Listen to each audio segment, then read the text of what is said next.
देखो बारिश हो रही है, इट्स रेनिंग, इट्स अरे भाई इस पे कॉपीराइट तो नहीं आएगा? So welcome to another video of auto mode with Satyam. भाई देखिए मॉनसून की शुरुआत हो चुकी है, बहुत जगह बहुत बुरी हालत है। एंड ये जो सीज़न होता है ना, ये गाड़ियों के लिहाज से सबसे ज़्यादा खतरनाक सीज़न भी होता है, क्योंकि बहुत ज़्यादा एक्सीडेंट्स होते हैं, गाड़ियों में जंग लगता है और बहुत प्रॉब्लम वाइल ड्राइविंग बहुत सारे लोग फेस करते हैं ऑफ लो विजिबिलिटी।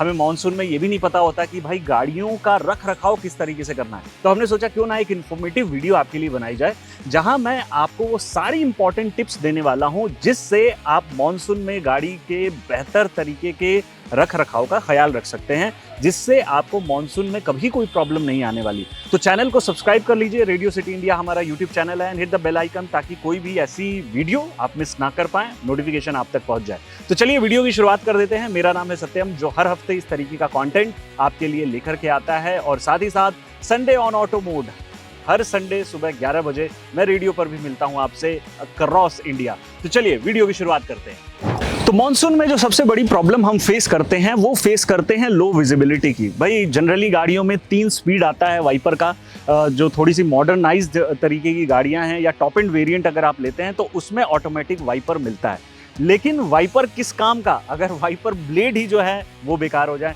तो इसलिए बहुत ज़रूरी है कि आप अपने वाइपर ब्लेड जो है ना, इसको ज़रूर रिप्लेस करवा लें। अगर आपको ऐसा लग रहा है कि आप वाइपर तो चला रहे हैं बट गाड़ी का विंडस्क्रीन जो है ये पूरे तरीके से साफ नहीं हो पा रहा है, तो दोनों ही वाइपर ब्लेड आप चेंज करा लें। और कोशिश करो ना कि इस तरीके का, ये जो कर्व तरीके का वाइपर ब्लेड देख रहे हो ना, ये कर्व तरीके का वाइपर ब्लेड आप इस्तेमाल करो, क्योंकि इसका जो रिजल्ट होता है ना, इसका जो आउटपुट होता है वो बेहद कमाल होता है, और इससे जो क्लीनिंग है ना विंडस्क्रीन की, वो बहुत कमाल की हो जाती है।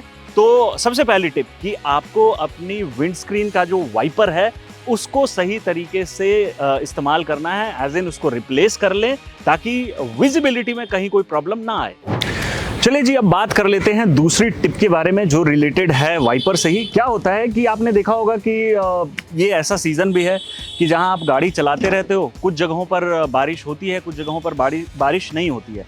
तो जहां बारिश नहीं होती है वहां पानी लगा होता है, और जब गाड़ी चलती है ना, तो जो आगे आपकी गाड़ी चल रही है उसके रियर व्हील से ना कुछ धूल भरी गंदगी जो है वो आपके विंडस्क्रीन पर चिपकती रहती है, जो कि ऑब्वियसली साफ नहीं होने वाली। इसलिए बहुत ज़रूरी है मेरे भाई कि आप जो वॉशर फ्लूइड है ना, उसको प्रॉपरली टॉप अप करके रखो।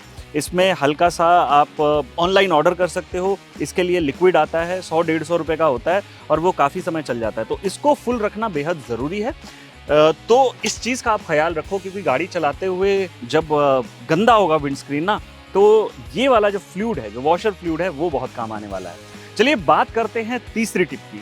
जो तीसरी सबसे बड़ी प्रॉब्लम हम देखते हैं ना गाड़ियों में आती है इन मॉनसून, वो ये कि रोडेंट्स यानी कि चूहे, छछूंदर, ये जो है ये गाड़ियों में अपना रास्ता बनाने की कोशिश करते हैं। कई बार गाड़ियों की वायरिंग वगैरह भी जो है वो काट देते हैं। तो इसका ख्याल रखना बहुत ज़रूरी है, क्योंकि ये जो जीव जंतु है ना, ये ज़मीन में से निकलते हैं जहाँ भी होल्स होंगे। अगर आपने यूं ही कहीं पार्क कर दिया, अगर आपके पास सिक्योर्ड पार्किंग है तो भी ये प्रॉब्लम आप फेस करेंगे। अगर आप गली मोहल्ले में कहीं पार्क कर रहे हैं तो भी आप ये प्रॉब्लम फेस करेंगे। तो ये इंजन बे है।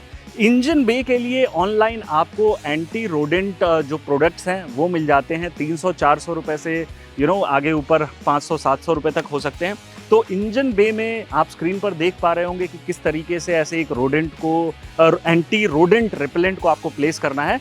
तो ये एंटी रोडेंट रिपेलेंट जो है आप इंजन बे में प्लेस कर दें, जिससे कि रोडेंट के अंदर जाने के चांसेस, गाड़ी के अंदर जाने के चांसेस पूरे तरीके से खत्म हो जाएंगे। चौथी नंबर टिप, भाई ये जो खड़ा हुआ पानी होता है ना सड़कों के किनारे, ये होता है गाड़ी का दुश्मन।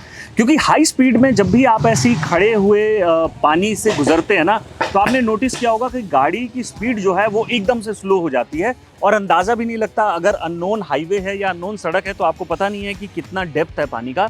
तो इसलिए बहुत ज़रूरी हो जाता है, इसका टेक्निकल टर्म जो है एक्वा प्लानिंग बोलते हैं इसको। तो गाड़ी जब ऐसे बहुत तेज़ स्पीड से चल रही होती है और ऐसे पानी में अगर एक तरफ का टायर एंटर कर जाता है या अगर चारों ही टायर्स एंटर कर जाते हैं, तो गाड़ी की स्पीड एकदम से स्लो भी हो सकती है और गाड़ी पलट भी सकती है।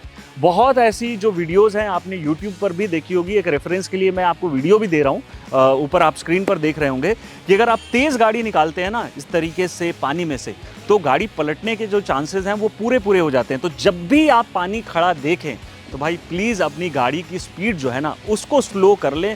थोड़ा लेट पहुंचेंगे पर वही बात है, देर आए दुरुस्त आए। तो इस चौथे टिप का आपको ख्याल रखना है। गाड़ी में ये जो लैंप्स आप जलते हुए देख रहे हो ना, इसे हज़ार्ड लैंप बोलते हैं और ये उस सिचुएशन में जनरली हमें ऑन करना होता है जैसे हमें कहीं हमारी मान लीजिए गाड़ी पंचर हो गई, ख़राब हो गई, तो हम साइड में लगा करके इस हज़ार्ड लैंप को लगाते हैं, ऊपर साइन बोर्ड लगाते हैं। तो ये है जी टिप नंबर 5। बरसातों में आपने देखा होगा बहुत लोग जो है ये हज़ार्ड लैंप ऑन कर लेते हैं, दाएं बाएं ऊपर नीचे पता नहीं कहाँ कहाँ गाड़ी चलाते हैं। तो भाई प्लीज़ ये एक बहुत ही इम्पॉर्टेंट आपकी ड्राइविंग हैबिट में चेंज हो जाना चाहिए अब से कि ये जो हज़ार्ड लैंप है इसको आप बारिश में ऑन नहीं करेंगे, क्योंकि समझ नहीं आता आप कहाँ जाने वाले हो। ऊपर से जैसा मैंने बताया कुछ लोग लेफ्ट राइट भी जाते रहते हैं।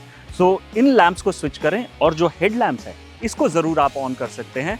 और जो हेड लैंप्स है इनको ज़रूर आप ऑन कर सकते हैं। इसका 2 फ़ायदा है। एक तो ये है कि अगर मान लीजिए अंधेरा भी हो रखा है तो ये बेटर विजिबिलिटी में आपकी मदद करेंगे।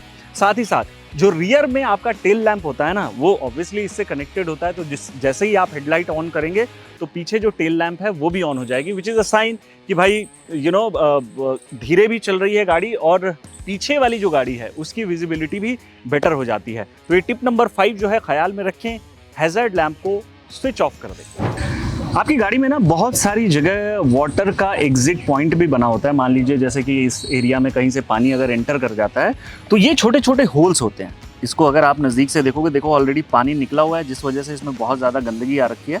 तो आपको इन होल्स को जो है ना क्लीन कर लेना है ताकि जो एक्स्ट्रा पानी है वो यहाँ से निकल जाए। आप देखो ये कितना गंदा हो रखा है क्योंकि ये साफ़ नहीं हुआ। तो ये जब आप कर लेते हैं ना तो इससे ये होता है कि गाड़ी के अंदर पानी जाने के चांसेस जो हैं वो ख़त्म हो जाते हैं। ये है टिप नंबर 7। आपकी गाड़ी के जितने भी डोर्स हैं उसमें इस तरीके के होल्स मिलेंगे, जाइए चेक करिए और उसको आज ही क्लीन कर लीजिए। टिप नंबर 8 जो है वो बहुत ज़्यादा इंपॉर्टेंट है क्योंकि 90% लोग जो है वो इस चीज़ को फॉलो नहीं करते। क्या होता है कि गाड़ी जब बारिश में जाती है, पानी में जाती है, तो अंडर बॉडी जो रस्ट है ना उसके जमने के चांसेस बहुत ज़्यादा हो जाते हैं।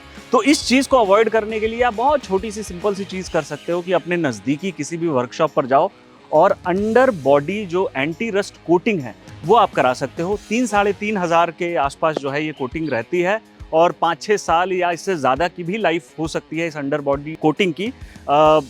हर कंपनी जो है ऑलमोस्ट ये करके देती है। आपको वर्कशॉप में भी ये फैसिलिटी मिलती है और इस पे आपको वारंटी भी मिलती है। तो अंडर बॉडी कोटिंग जो है ये ज़रूर आप कराएं जिससे कि गाड़ी के नीचे जंग लगने के चांसेस पूरे तरीके से ख़त्म हो जाए। और ये टिप उन सब लोगों के लिए बहुत ज़्यादा यूज़फुल है जिनकी गाड़ी अभी नई नवेली है। नंबर 9, तो क्या होता है कि जब भी हम गाड़ी में बैठते हैं ना मानसून के सीज़न में, तो चाहे फैब्रिक है चाहे लेदर अपहोल्स्ट्री है आपकी गाड़ी में, एक अजीब सी स्मेल आती रहती है, घुमस सी स्मेल आती रहती है।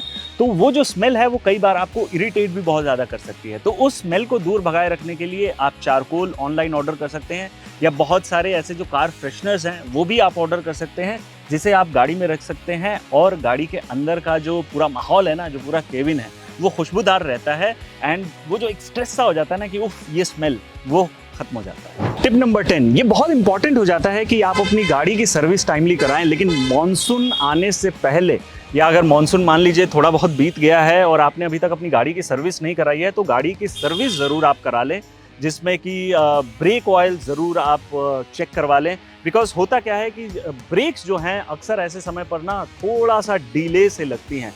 तो इससे जुड़ी जो अगली बात है वो है कि जब भी आप मॉनसून्स में ड्राइव कर रहे हैं कोशिश करें कि जो आगे आपकी गाड़ी चल रही है ना उस गाड़ी से थोड़ा सा आप डिस्टेंस ज़रूर लें, क्योंकि कई बार जो डिस्क ब्रेक्स होती हैं उस पर पानी जम जाता है जिसकी वजह से जब आप ब्रेक लगाते हैं तो काफ़ी देर में जाकर ब्रेक लगती है। तो इसलिए अगली गाड़ी से एक सेफ डिस्टेंस मेंटेन करें, 10 से 15 मीटर 20 मीटर जितना ज़्यादा से ज़्यादा हो सके उतना डिस्टेंस आप मेंटेन करें।